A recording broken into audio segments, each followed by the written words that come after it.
Hi friends, welcome to முருகாம்மா சமையல். இன்றைக்கி வந்து முட்டைக்கோசு பொரியல் சிம்பிளாக எப்படி செய்கிறதுன்னு பார்க்கலாம் வாங்க.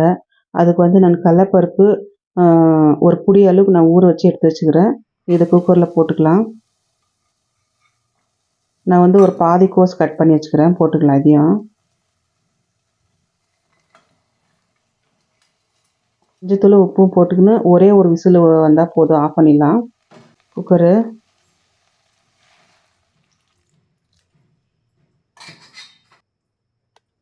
மஞ்சத்தூள் கொஞ்சமாக போட்டுக்கலாம், உப்பும் போட்டுக்கலாம்.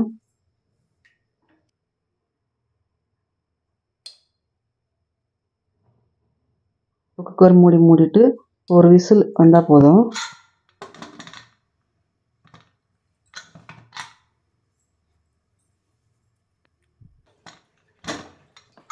ஓப்பன் பண்ணி பார்க்கலாம்.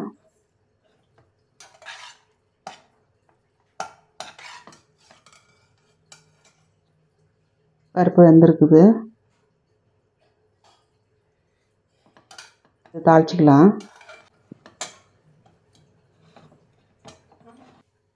கடாயை வச்சு எண்ணெய் ஊற்றிக்கலாம். இது சீரகம் போட்டுக்கலாம். கடலப்பருப்பு கொஞ்சோண்டு போட்டுக்கலாம். இதுக்கு நான் பச்சை மிளகா தான் போட போகிறேன், மிளகாத்தூள் போடல. கருவேப்பிலை ஒரு கொத்து போட்டுக்கலாம். வெங்காயம் முழுசாக ஒரு வெங்காயம் கட் பண்ணி வச்சுக்கலாம், போட்டுக்கலாம். இது பச்சை மிளகா போட்டால் கொஞ்சம் நல்லா டேஸ்ட்டாக இருக்கும் பொரியல். அதனால் ஒரு பச்சை மிளகா மட்டும் போட்டுக்கிறேன். நீங்கள் காரத்துக்கு ஏற்ற மாதிரி போட்டுக்கோங்க. நல்லா வதக்கலாம் வெங்காயம்லாம்.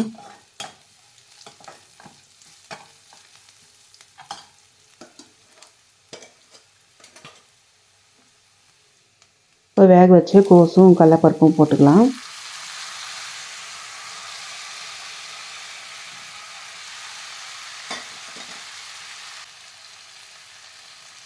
உப்பு கொஞ்சமாக போட்டுக்கலாம். இது திருவுன தேங்காய், இதை ஒரு அரை கப் போட்டுக்கலாம். எல்லாம் சேர்த்து நல்லா மிக்ஸ் பண்ணி விட்டுக்கலாம். அது கொஞ்சமாக அந்த தண்ணி இருக்கும், அது வத்துற அளவுக்கு நம்ம நல்லா வதக்கலாம்.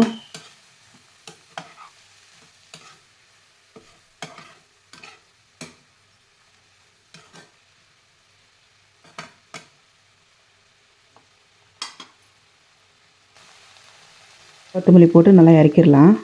அவ்வளோதான், ரெடி ஆயிடுச்சு.